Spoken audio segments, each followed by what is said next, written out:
I would like to thank the scientific committee AIOS for giving me an opportunity to present my trying to defend my decision of unilateral recess resect surgery for intermittent exotropia. Uh,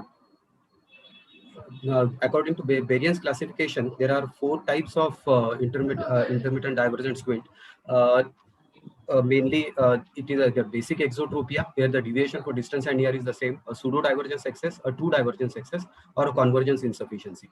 Basic exotropia is the most common, and the debate between doing a unilateral recess resect versus bilateral resection is something like, a debate whether the egg came first or the hen.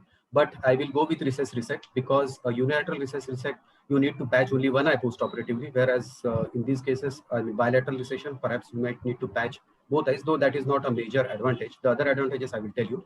One is the good alignment results which we get with unilateral recess resect. Also, the chances of post-operative exodrift are less due to the tethering effect of the resected muscle, the resected medial rectus which it has. So long-term exodrift is less. Also, the recess resect affects equally for distance and near. And also the patient acceptability is better. I mean, counseling the patient for bilateral surgery becomes a task at times. Just a few cases I will show. 1 week post-op unilateral recess resect case. Another patient who had an angle of around more than 45 prism diopters at 2 months, a unilateral recess resect, the alignment result is good. This patient actually had more than 50 prism diopters. He was not ready for a both eye surgery in the same sitting. So keeping my fingers crossed, I did a unilateral recess resect, and even after 6 months, the alignment result is still good. I didn't have to go again. I burnt a finger doing a bilateral resection in one 14-year-old female who had a preoperative angle of around 50 prism diopters, and I did a bilateral resection at 2 weeks post-op. She had 20 prism diopters, and which increased to 30 prism diopters at 3 months. So I had to do a medial rectus in her case. So I went through the literature to find out why the unilateral recess resect perhaps fares better. The none other than Kushner himself has suggested that recess resect procedure does better than bilateral resection in basic exotropia.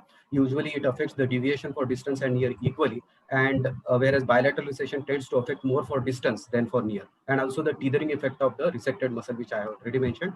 Also, you get good fusion generated because of the alignment. It gives a good long-term alignment with recess resect.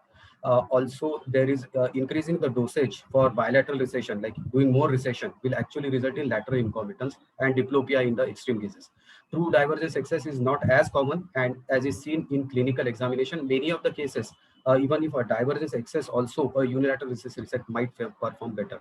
Another study by Pedic group has suggested a 3-month follow-up where they have suggested a suboptimal result with bilateral resection of around 46%, and usually this suboptimal result is an exotropia, whereas for recess resect, the suboptimal result is less than 37%, and it is esotropia, which might become ortho in the long run.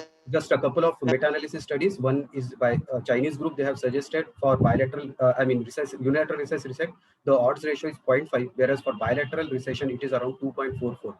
Another meta-analysis by Medwave has suggested, using 3 randomized trials and 2 systemic reviews, that with unilateral recess resect, the chances of undercorrection and recurrence are lesser compared to bilateral recession. So given a choice, I will always opt for unilateral recess resect over a